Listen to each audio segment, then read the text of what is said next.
आज हम गॉस प्रमेय का अगला अनुप्रयोग करेंगे।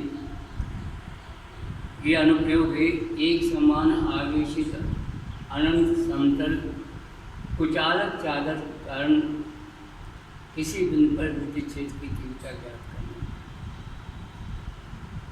चित्र में ऐसे एक अनंत समतल चादर है, अनंत जिसकी लंबाई भी अनंत हो, चौड़ाई भी अनंत हो, ऐसी अनंत समतल चादर है, लेकिन कुचालक है। पहली बात कुचालक। दूसरा, इस पर समान रूप से आवेश वितरित है। धन आवेश इस पर वितरित है और समान रूप से वितरित है। धन आवेश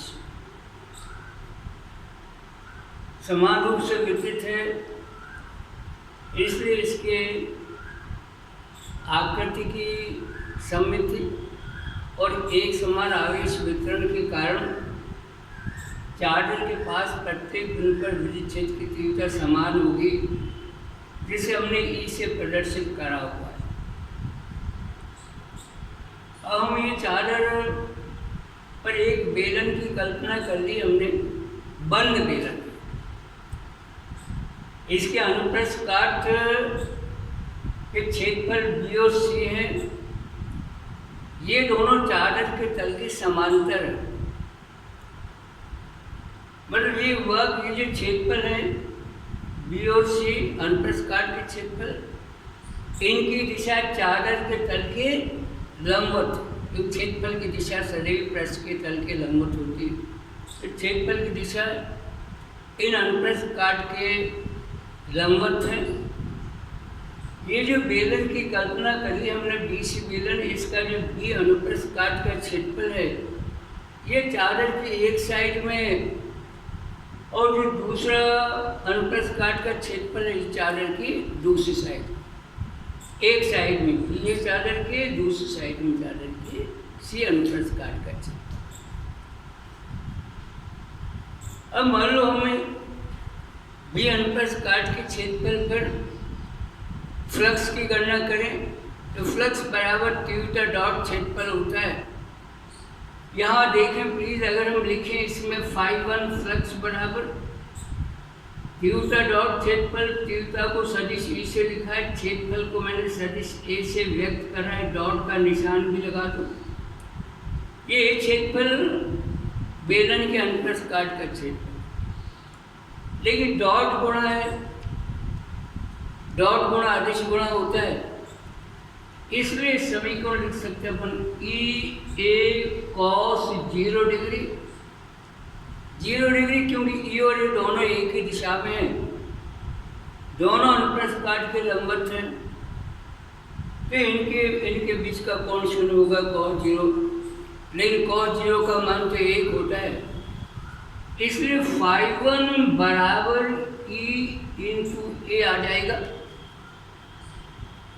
ये बी अनुप्रस्थ काट के क्षेत्रफल से संबद्ध फ्लक्स φ1 के लिए हमने मान निकाला, φ1 बराबर ई इंटू ए। इसी प्रकार से हम सी अनुप्रस्थ काट का जो क्षेत्रफल है, इससे संबद्ध फ्लक्स निकालें।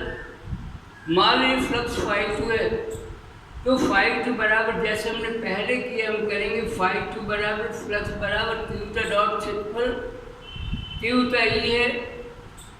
मैंने पहले कहा है कि चादर की भी सममिति और आवेश की भी सममिति है, इसलिए तीव्रता समान रहेगी। फिर ई लिखा, सदिश का निशान लगा लेते हैं, और डॉट क्षेत्रफल ये अनुप्रस्थ काट का क्षेत्रफल ए है, तो जैसे वहाँ था उसी प्रकार यहाँ आ जाएगा। φ2 बराबर ई इंटू ए इंटू कॉस 0 डिग्री, कॉस 0 तो पुनः 0 1 होगा, तो φ2 बराबर आएगा ई इंटू ए। ये दोनों फ्लक्स निकाल दिए हमने, बी प्लस से संबद्ध फ्लक्स φ1 निकाल दिया है, और सी से संबद्ध फ्लक्स φ2 निकाल दिया। अब विशेष बात, ये दोनों फ्लक्स बाहर की ओर जा रहे हैं, और बाहर की ओर जाने वाले फ्लक्स धनात्मक होते हैं। यहाँ पर φ1 फ्लक्स ये भी बाहर की ओर जा रहा है, और φ2 फ्लक्स ये भी बाहर की ओर निकल रहा है, और बाहर की ओर जाने वाले फ्लक्स हमेशा धनात्मक होते हैं, इसलिए φ1 φ2 दोनों धनात्मक हैं। तब कुल फ्लक्स कितना आ जाएगा, तो सारा गणित से हम जोड़ दें तो दोनों से संबद्ध जो कुल फ्लक्स आएगा φ वो बराबर आएगा EA प्लस EA और बराबर 2EA, ये फ्लक्स आएगा। ये दोनों अनुप्रस्थ काटों से संबद्ध कुल फ्लक्स है।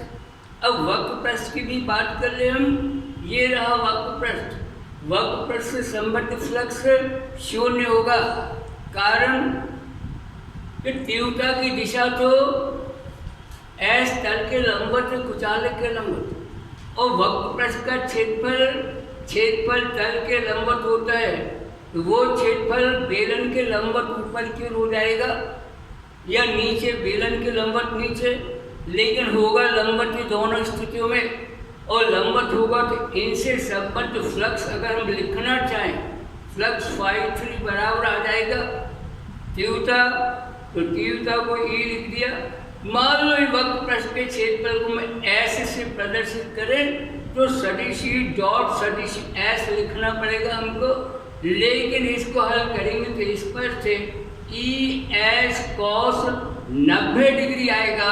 तो ये जो है तीव्रता ये एस तल के लंबवत है और वक्र पृष्ठ का क्षेत्रफल इसके वक्र पृष्ठ के लंबवत है, तो बीच का कोण 90 डिग्री, cos 90 बराबर 0 होता, तो ये तीसरा फ्लक्स माने वक्र पृष्ठ से संबद्ध जो फ्लक्स है वो स्पष्ट बात को 0 होगा। तो वक्र पृष्ठ से कोई संबद्ध नहीं होगा फ्लक्स, जो भी फ्लक्स होगा अनुप्रस्थ काट के क्षेत्रफलों से संबद्ध होगा, और इन दोनों से मिला के जो कुल फ्लक्स बना है वो फ्लक्स φ बराबर EA प्लस EA बराबर 2EA लिखा हमने, दोनों धनात्मक है इसलिए सारा जोड़ हमने कर लिया। ये समीकरण, चलो इसको समीकरण नंबर 1 के नाम से पुकार लेते हैं हम, लेकिन हमको तो गॉस प्रमेय का अनुप्रयोग पढ़ना है, तो इसमें गॉस प्रमेय को हमको लागू करना पड़ेगा। तो ये जो हमने ऐसे अनंत समतल चादर दी है, माना कि इसके एकांक अनुप्रस्थ काट पर आवेश सिग्मा है, एकांक क्षेत्रफल पर आवेश बराबर सिग्मा मान लो आवेश। अब एकांक क्षेत्रफल पर सिग्मा आवेश, ये जो यहाँ पर चादर का भाग है जो बेलन में बंद है, इसका क्षेत्रफल तो A दिया है, A क्षेत्रफल है। अगर एकांक क्षेत्रफल पर आवेश सिग्मा है तो ये चादर का जो A क्षेत्रफल है, A क्षेत्रफल पर आवेश आ जाएगा, एक क्षेत्रफल पर आवेश बराबर सिग्मा A आ जाएगा। ये आवेश हो गया, ये आवेश Q बराबर सिग्मा A लिख लिया अपन ने, लेकिन गॉस प्रमेय तो कहता है कि φ बराबर और आवेश बटे एप्सिलॉन 0 होता है, माने φ के गॉस प्रमेय से, और हम लिख सकते गॉस और प्रमेय से हमको लिखना चाहिए φ बराबर Q अपॉन एप्सिलॉन 0। Q का मान तो सिग्मा A है, तो सिग्मा A बटे एप्सिलॉन 0, ये समीकरण नंबर चलो 2 हो गया। अब तो स्पष्ट सी बात है, समीकरण 1 में समीकरण 2 से φ का मान लिखे देते हैं और हल कर लेते हैं, कितना आता है तो देखते हैं अपन प्लीज। तो आ जाएगा सिग्मा A अपॉन एप्सिलॉन 0 और बराबर 2EA आ जाएगा। इसमें A से काट देंगे और हम तिरछा गुणा कर देंगे तो संबंध है, स्पष्ट सी बात है। A से यहीं पे मैं डिलीट कर देता हूँ, काट देता हूँ, तो E बराबर आ जाएगा सिग्मा अपॉन 2 एप्सिलॉन 0 इतना न्यूटन प्रति कूलम। ये हमने गॉस प्रमेय के अनुप्रयोग से और अनंत समतल एक समान आवेशित कुचालक चादर के कारण उसके आसपास प्रत्येक बिंदु पर विद्युत क्षेत्र की तीव्रता का व्यंजक हमने स्थापित कर दिया।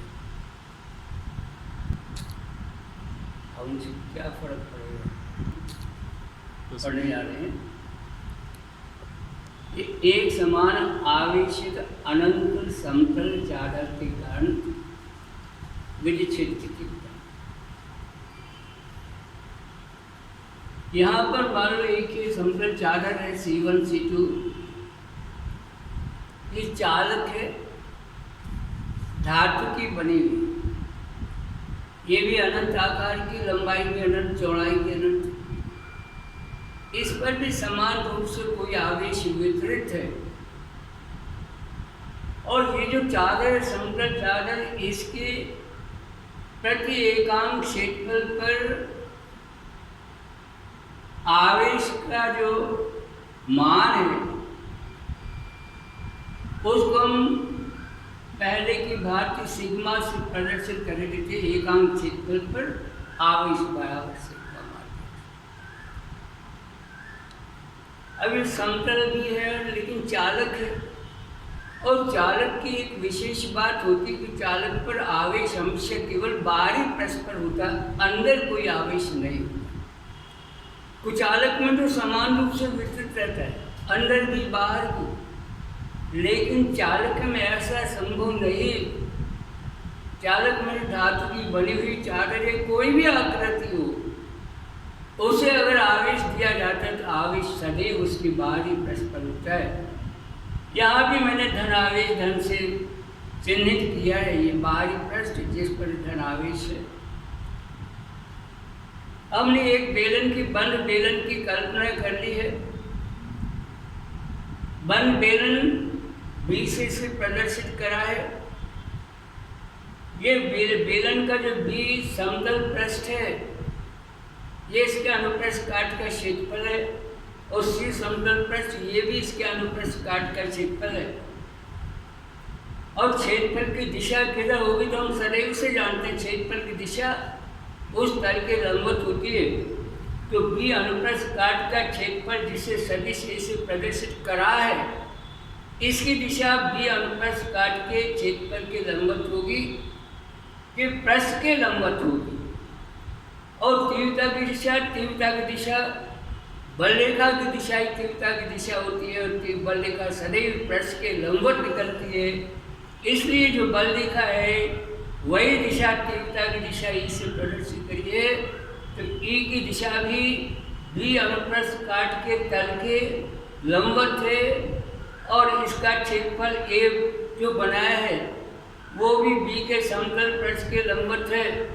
तो ए और ई दोनों एक ही दिशा में है, इसलिए इस तल से संबद्ध फ्लक्स φ1 बराबर हो जाएगा सदिश ई डॉट सदिश ए, क्योंकि फ्लक्स बराबर तीव्रता डॉट क्षेत्रफल होता है।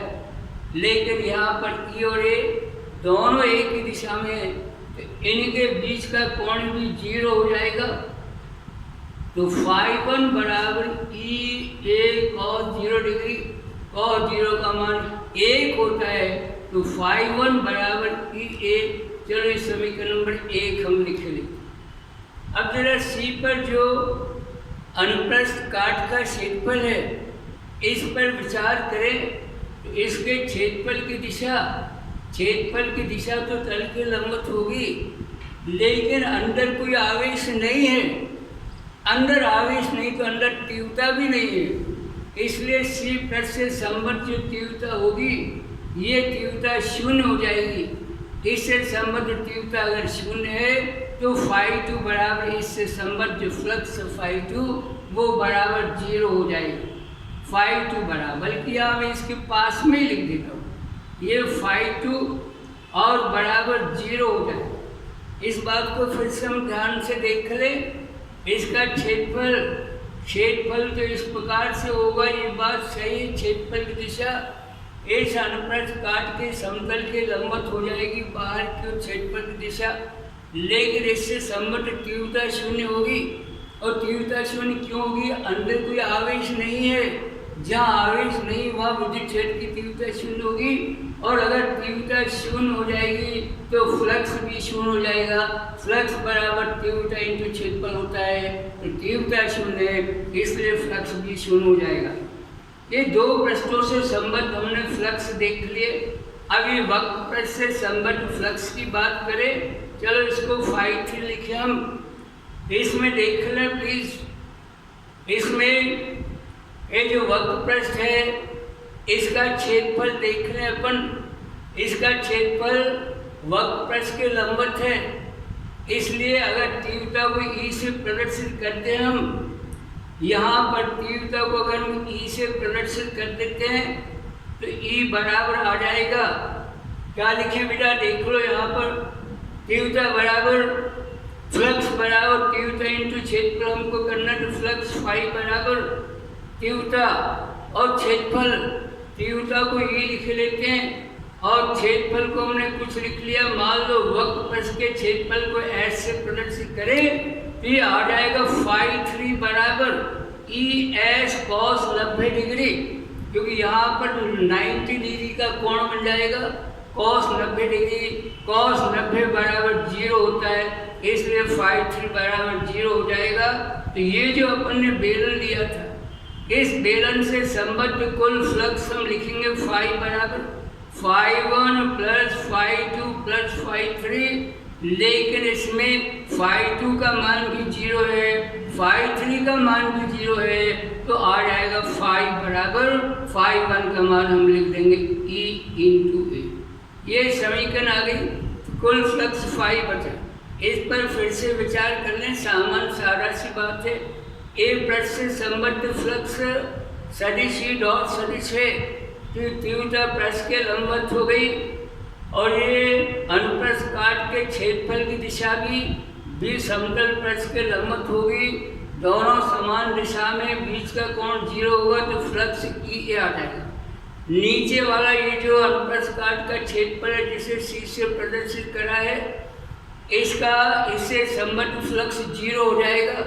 यहाँ कोई आवेश नहीं है, जहाँ आवेश नहीं होता वहाँ तीव्रता शून्य होती है, इससे संबद्ध तीव्रता शून्य है, इसलिए यहाँ पर फ्लक्स शून्य हो जाएगा। वक्र पृष्ठ से संबद्ध फ्लक्स की बात करें हम तो तीव्रता को ई से लिखा है हमने, लेकिन क्षेत्रफल इसके पृष्ठ के लंबवत है, क्षेत्रफल इसके पृष्ठ के लंबवत है, लंबवत हो तो 90 डिग्री आ जाएगा ई और एस के बीच का कोण, इसलिए फाई 3 बराबर ई एस कॉस 90 डिग्री हो जाएगा और ये कॉस 90 डिग्री बराबर 0 होता है, इसलिए फाई 3 बराबर 0। अब इससे संबद्ध कुल फ्लक्स लिखे अपन, कुल फ्लक्स फाई बराबर phi 1 plus phi 2 plus phi 3, तो आ जाएगा फाई बराबर केवल फाई 1 रह जाएगा, फाई 1 का मान ई ए है तो ई ए लिख दिया, ये हमने कुल फ्लक्स निकाल दिया। हमको गॉस प्रमेय का उपयोग करना है। गॉस प्रमेय कहता है फाई बराबर क्यू बटे एप्सिलॉन 0। ये गॉस प्रमेय ने, गॉस प्रमेय की परिभाषा से हमको पता है क्यू आवेश है, क्यू बटे एप्सिलॉन 0। अब यह देख लें प्लीज, एकांक क्षेत्रफल पर और सिग्मा आवेश है। ये जो पृष्ठ है इसका एक क्षेत्रफल ये अनुप्रस्थ काट का क्षेत्रफल हमने ऊपर लिया हुआ, ये अनुप्रस्थ काट के क्षेत्रफल पर आवेश हम लिख सकते हैं, ये अनुप्रस्थ काट के क्षेत्रफल पर और आवेश बराबर सिग्मा ए आ जाएगा। जहाँ क्यू लिखा हुआ हमको सिग्मा ए लिख देना चाहिए, तो फ्लक्स फाई बराबर आएगा सिग्मा ए अपॉन एप्सिलॉन 0 समीकरण नंबर 3। अब हम ये फाई का मान समीकरण 3 से समीकरण 2 में लिखे देते हैं और ऐसा करेंगे तो संबंध आएगा सिग्मा ए अपॉन एप्सिलॉन 0 बराबर ई इंटू ए आ जाएगा। ए से निरस्त कर देते हैं, फिर हमको तीव्रता विद्युत क्षेत्र की तीव्रता ये निकाल देंगे अपन, तो आ जाएगा ई बराबर सिग्मा अपॉन एप्सिलॉन 0 न्यूटन प्रति कूलम। ये समतल अनंत चालक चालक के पास किसी बिंदु पर विद्युत क्षेत्र की तीव्रता गॉस प्रमेय के अनुप्रयोग से निकालें। तीव्रता निकालने को और भी विधि है, लेकिन देखिए गॉस प्रमेय से कितना आसान है, कितना सरल है।